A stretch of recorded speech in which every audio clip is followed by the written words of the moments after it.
இன்று மனிதரில் புனிதர் பாரத ரத்னா புரட்சி தலைவர் எம்ஜிஆர் உடைய பிறந்த நன்னாள்.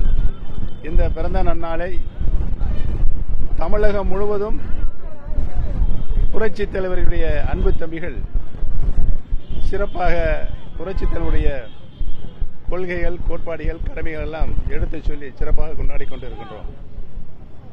புரட்சி தலைவருடைய தொண்டர்கள் அனைவரும் புரட்சி தலைவர் எந்த நோக்கத்திற்காக இந்த இயக்கத்தை உருவாக்கினார்களோ தொண்டர்கள் இயக்கமாக உருவாக்கினார்.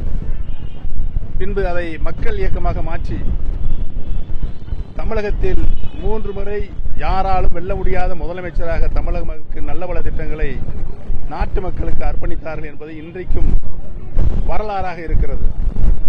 ஆக அப்படிப்பட்ட வரலாறை உருவாக்கிய அனைத்து இந்திய அண்ணா முன்னேற்ற கழகத்தை புரட்சி தலைவர் எம்ஜிஆர் அவர்கள் நிறுவினார்.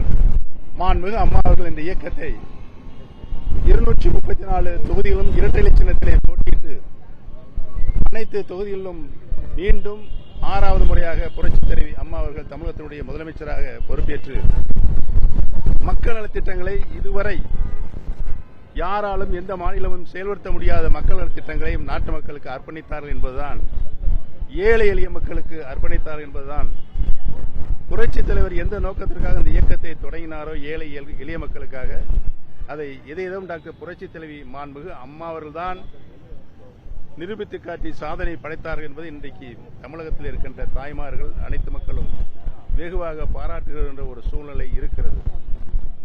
இந்த சூழ்நிலையை அனைத்து கழக உடன்பிறப்புகளும் தலைவர் மாண்புமிகு அம்மா மீது பாசம் கொண்டிருக்கின்ற அனைத்து மக்களும் பிரிந்து கிடக்கின்ற அனைத்து இந்திய அண்ணா முன்னேற்ற கழகத்தினுடைய சக்திகள் இணைய வேண்டும் என்றுதான் இன்றைக்கு அனைவருடைய குரலாக ஒலித்துக் கொண்டிருக்கிறது என்பதையும் புரட்சி தலைவர் அவர்கள் பிறந்த இந்த நன்னாளில் புரட்சி தலைவருடைய சக்தியில் மாண்புமிகு அம்மா அவர்கள் சக்தியில் அனைவரும் இணைந்து வர இருக்கின்ற தேர்தலை நாம் எதிர்நோக்கினால் நம்மளை வெல்ல யாராலும் முடியாது என்ற சூழ்நிலை உருவாகியிருக்கிறது என்பதனை இந்த நல்ல நேரத்தை தெரிவித்து அனைவரும் இணைந்து செயல்பட வேண்டும் என்பதுதான் எங்களுடைய தலையாய கோரிக்கை என்பதை இந்த நல்ல நேரத்தை தெரிவித்துக் கொள்கிறேன்.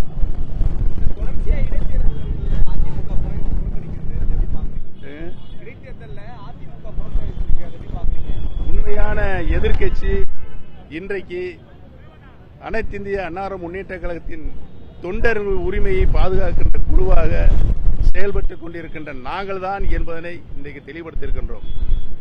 இந்த குழு ஆரம்பித்த நாளிலிருந்து இன்று வரை தினந்தோறும் அரசினுடைய மெத்தன போக்கு, கொடுத்த வாக்குறுதிகளை காப்பாற்றுவது, அன்றாடம் நிலவுகின்ற சட்ட ஒழுங்கு பிரச்சனைகள் இவைகள் அனைத்தையும் மக்களுடைய மன்றத்திற்கு கொண்டு செல்கின்ற பணியில் நாங்கள் தான் ஈடுபட்டுக் கொண்டிருக்கிறோம் என்பதை நான் இங்கு சுட்டிக்காட்ட கடமைப்பட்டிருக்கிறேன். அந்த வகையில் உண்மையான எதிர்க்கட்சி ஆளுங்கட்சிக்கு எதிர்க்கட்சி நாங்கள் தான் என்பதையும் இந்த நல்ல நேரத்தில் தெரிவித்துக் கொள்கிறது. நீங்களும் சட்டமன்றத்தில் பார்த்திருப்பீர்கள். அவர் எந்த அளவுக்கு மக்களுடைய கோரிக்கைகளை வலுவாக எடுத்து வைக்கிறாரா இல்லை. அவருடைய பாடி லாங்குவேஜ் எல்லாம் பார்த்தீங்கன்னா உலகத்திலேயே எங்குமில்லாத கூட்டணியாக ஆளுங்கட்சியும் எதிர்க்கட்சியும் ஒன்றாக இணைந்திருக்கிறது. அதுதான் இன்றைக்கு நாட்டு மக்களுடைய வாக்காக பேச்சாக அனைத்து மன்றங்களிலும் சென்று கொண்டிருக்கிறது என்பதையும் ஒரு முதலமைச்சர் எதிர்க்கட்சி தலைவர் பார்த்து ஹலோ ஹலோ சுகமா என்று கேட்கிறார். ஆமா நீங்களும் நலமா என்று அவர் சொல்லுகிறார். இப்படித்தான் போய்கொண்டிருக்கிறது சட்டமன்ற நிகழ்ச்சி.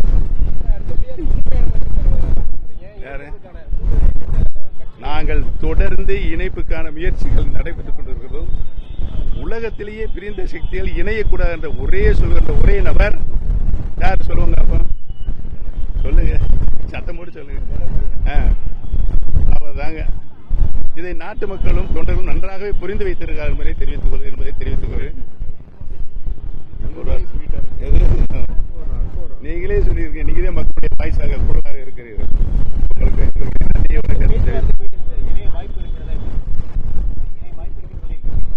நாங்கள் இணைய வேண்டும் என்றுதான் கூக்குரல் கொடுத்துட்டு இருக்கிறோம். அவர்கள் இணைய முடியாது என்று சொல்லிக் கொண்டிருக்கிறார். இதுதான் இன்றைக்கு நடைபெற்றுக் கொண்டிருக்கிறது. கூடிய விரைவில் மக்கள் என்ன எண்ணுகிறார்களோ அந்த முடிவுக்கு நாங்கள் வருவோம் என்பதை தெரிவித்துக் கொள்கிறோம்.